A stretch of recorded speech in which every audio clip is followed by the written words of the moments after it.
اعوذ باللہ من الشیطان الرجیم بسم اللہ الرحمن الرحیم۔ بنو امیہ کا سب سے حسین بادشاہ سلمان بن عبد الملک سب سے حسین، 42 سال کی عمر، جوانی۔ جب اس کی میت کو قبر کے قریب کیا گیا تو لاش ہلنے لگی۔ ان کے بیٹوں نے کہا ہمارے ابو زندہ ہیں، سکتہ ہو گیا ہوگا، ابھی زندہ ہے۔ عمر بن عبدالعزیز رحمۃ اللہ علیہ فرمانے لگے ارے بھتیجو، زندہ نہیں ہے، قبر کا عذاب جلدی شروع ہو گیا ہے، چھپاؤ، جلدی چھپاؤ اسے۔ عمر بن عبدالعزیز رحمۃ اللہ علیہ جس تخت پر بیٹھے، اس پر سلیمان تھا، اس پر ولید تھا، اس پر عبد الملک تھا۔ ان تینوں نے اپنے من کو راضی کیا۔ عمر بن عبدالعزیز رحمۃ اللہ علیہ نے اپنے رب کو راضی کیا۔ جب عمر بن عبدالعزیز رحمۃ اللہ علیہ کا وقت آیا، انہوں نے رضا بن حبہ سے فرمایا کہ میں نے عبد الملک بن مروان، چچا سسر، جن کی بیٹی فاطمہ سے شادی ہوئی تھی، میں نے ان کو عبد الملک بن مروان جس نے 10 سال حکومت کی کو قبر میں اتارا۔ کفن کی گرہ کھول کر دیکھا تو ان کا چہرہ قبلہ سے ہٹ چکا تھا اور رنگ کالا سیاہ پڑ چکا تھا۔ عبد الملک بن مروان گورا چٹا تھا، گال سرخ، لیکن آخر میں چہرہ کالا ہو گیا۔ پھر میں نے اس کے بیٹے ولید جس نے 21 سال حکومت کی، اس کو بھی قبر میں اتارا۔ میں نے اس کی کفن کی گرہ کھولی تو دیکھا اس کا رنگ بھی سیاہ پڑ چکا تھا، قبلہ کی طرف سے چہرہ ہٹ چکا تھا۔ پھر میں نے سلمان کی کفن کو کھولا، اس کا چہرہ قبلہ سے ہٹ چکا تھا اور اس کا رنگ بھی سیاہ پڑ چکا تھا۔ اب میں جا رہا ہوں، مجھے دیکھنا۔ پہلے تینوں نے حکومت کی پوجا کی۔ عمر بن عبدالعزیز رحمۃ اللہ علیہ نے اللہ تعالیٰ کی عبادت کی۔ انہوں نے ایک بڑا عجیب خطبہ دیا جب خلیفہ بنے۔ کہنے لگے کہ اے لوگوں، بچپن میں شعر و شاعری کا شوق تھا تو میں شاعر بنا، تھوڑی سی اٹھان ہوئی تو علم کا شوق ہوا، میں نے علم حاصل کیا، جوان ہوا تو فاطمہ بنت عبد الملک سے عشق ہوا، میں نے ان سے شادی کی۔ اب اللہ نے مجھ کو حکومت دی، اب تم دیکھو گے میں اس سے اپنے رب کو کیسے راضی کرتا ہوں۔ بنو امیہ کی وراثت میں حکومت آ رہی تھی اور 3 برے اعظموں پر حکومت تھی۔ ایسا رعب، دبدبا بنو امیہ کا کہ کوئی ان کے سامنے سر نہیں اٹھا سکتا تھا۔ 3 برے اعظم میں زکوٰۃ لینے والا کوئی نہ رہا، 3 برے اعظم میں سوال کرنے والا کوئی نہ رہا، 3 برے اعظموں میں ظالم کوئی نہ رہا اور 3 برے اعظم میں مظلوم کوئی نہ رہا۔ لیکن خود کیسا رہا؟ گھر آئے، فاطمہ بڑے اچھے دن گزرے ہیں۔ عمر بن عبدالعزیز رحمۃ اللہ علیہ اپنی بیوی فاطمہ سے کہتے ہیں فاطمہ بڑے اچھے دن گزرے ہیں، اب امتحان ہے، میں تیرا حق ادا نہ کر سکوں گا، طلاق لینی ہے تو میں حاضر ہوں، ساتھ دینا ہے تو پہلے اپنے حق مجھے معاف کر۔ سیاسی لحاظ سے فاطمہ جیسی عورت تاریخ میں نہیں آئی۔ 7 نسبتوں سے یہ شہزادی، جس کا باپ بادشاہ، جس کا بھائی بادشاہ، جس کے سارے خاندان بادشاہ، 7 نسبتوں سے بادشاہ ذاتی تھی۔ فاطمہ کہنے لگی اے عمر، میں نے سکھ کے دن آپ کے ساتھ گزارے ہیں، دکھ میں آپ کو چھوڑ کر نہیں جاؤں گی، چاہے میں نے سارے حق معاف کیے۔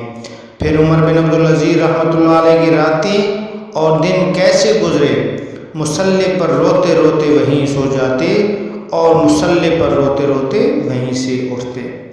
اپنی حکومت کو اللہ کی رضا کے لیے استعمال کیا۔ کیسے استعمال کیا؟ فاطمہ کا سارا زیور بیت المال میں ڈال دیا، تنخواہ پر آ گئے۔ کہتے ہیں کہ عید کا موقع آیا، بچوں نے ماں سے کہا ہاں اے امی جان ہمیں کپڑے لے کر دو۔ فاطمہ کے پاس عمر کے 3 برے اعظموں کے خلیفہ، اتنے بڑے بادشاہ، 3 برے اعظم کا بادشاہ، اور اس کے بچوں کے پاس کپڑے نہیں۔ امی جان ابا سے کہیں عید آ رہی ہے، ہمیں عید کے کپڑے لے دیں۔ ابا تشریف لائے، خزانہ لبا لب بھرا ہوا ہے، گندم کے ڈھیر کی طرح۔ کہاں امیر المومنین بچے کپڑے مانگ رہے ہیں، کہاں فاطمہ میرے پاس تو پیسے نہیں، کہاں سے کپڑے لے کر دوں؟ فاطمہ نے کہا پھر بچوں کو کیا کریں؟ کہا مجھے بھی نہیں پتا کیا کروں۔ تو فاطمہ نے کہا آپ ایسا کریں، اگلے مہینے کی تنخواہ ایڈوانس لے لیں، اس سے ہم بچوں کے کپڑے لے لیتے ہیں اور میں مزدوری کر کے گھر کا خرچہ چلا لوں گی، مزدوری کر کے۔ واہ فاطمہ، اللہ پاک آپ کی قبر کو ٹھنڈا کرے۔ سات نسبتوں سے شہزادی، لیکن کیا کہہ رہی ہے؟ میں مزدوری کر کے اگلے ماہ گھر کا خرچہ چلا لوں گی۔ پھر عمر بن عبدالعزیز رحمۃ اللہ علیہ نے بلایا اپنے وزیر خزانہ مزاحم، اپنا غلام۔ ہاں بھائی مزاحم، ہمیں بچوں کے کپڑے چاہیے، اگر اگلے مہینے کی تنخواہ ایڈوانس مل جائے۔ وہ کہنے لگے کہ امیر المومنین آپ مجھے لکھ کر دے دیں، آپ اگلے مہینے تک زندہ رہیں گے، میں آپ کو تنخواہ دے دیتا ہوں۔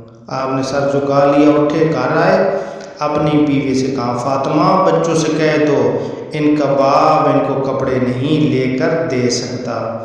عید کا دن آ گیا، بنو امیہ کا خاندان ملنے آ رہا ہے، سارے سرداروں کے بیٹے، اعلیٰ ملبوسات سب ملنے آ رہے ہیں۔ تھوڑی دیر بعد دیکھا تو اپنے بچے بھی ملنے آ رہے ہیں۔ امیر المومنین کی حیثیت سے بچے باپ کو ملنے آ رہے ہیں اور ان کے جسم پر پرانا لباس ہے۔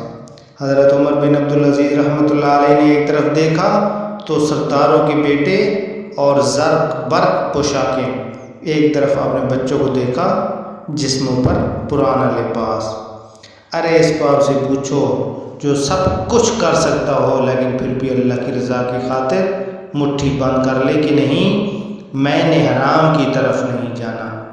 بچوں کو دیکھا تو آنکھیں ڈگمگا گئیں۔ فرمایا میرے بچوں، آج تمہیں اپنے باپ سے گلہ تو ہوگا کہ آج ہمارے باپ نے ہمیں کپڑے ہی نہیں لے کر دیے۔ ان کے ایک بیٹے تھے عبد الملک، وہ آپ سے بھی 4 قدم آگے تھے، وہ آپ سے پہلے ہی اللہ کو پیارے ہو گئے تھے۔ کہنے لگے ابا جان آپ کو عید مبارک ہو، آج ہمارا سر فخر سے بلند ہے، ہم شرمندہ نہیں، آپ کو مبارک ہو، ہمارے باپ نے قومی خزانے میں بددیانتی نہیں کی، ہم شرمندہ نہیں ہیں، انسانوں کو کپڑوں میں نہیں تولا جا سکتا۔ ایک دن عمر بن عبدالعزیز رحمۃ اللہ علیہ اپنی بیوی فاطمہ سے کہنے لگے کہ فاطمہ کچھ پیسے ہیں، میرا انگور کھانے کو جی جا رہا ہے۔ فاطمہ رونے لگی اور کہنے لگی امیر المومنین خزانے بھرے پڑے ہیں، کیا 1 درہم کا بھی حق نہیں کہ لے کر آپ انگور کھا لیں؟ فاطمہ کی بات سن کر تڑپ کر بولے فاطمہ میں جہنم نہیں برداشت کر سکتا۔ آج اگر ہم اپنے گریبان میں چاہیں تو ہر صاحب اپنی جگہ جس کو جتنا موقع ملتا ہے لوٹ کسوٹ میں لگا ہوا ہے۔ ارے کیوں اپنی قبروں کو جہنم کی ایندھن سے بھر رہے ہو؟ ارے کیوں یہ دنیا کا اتنا مال اکٹھا کر رہے ہو؟ جب دنیا سے جانا ہے تو خالی ہاتھ جانا ہے، سب کچھ یہیں رہ جائے گا۔ کتنا بھی مال اکٹھا کر لو، فرعون کے پاس کتنا مال تھا، قارون جس کے خزانوں کی کنجیاں کئی اونٹ اٹھاتے تھے، سب کو یہیں چھوڑ کر چلا گیا۔ آج تک کوئی بھی اپنے ساتھ ایک تنکا بھی لے کر نہیں گیا، تو پھر کیوں آج ہم اس دنیا کے مال و متاع کے پیچھے پڑے ہوئے ہیں؟ اللہ تعالی ہمارے حال پر رحم فرمائے، کرم فرمائے اور ہمیں اپنی رضا پر رہنے کی توفیق عطا فرمائے۔ آمین ثم آمین برحمتک یا ارحم الراحمین۔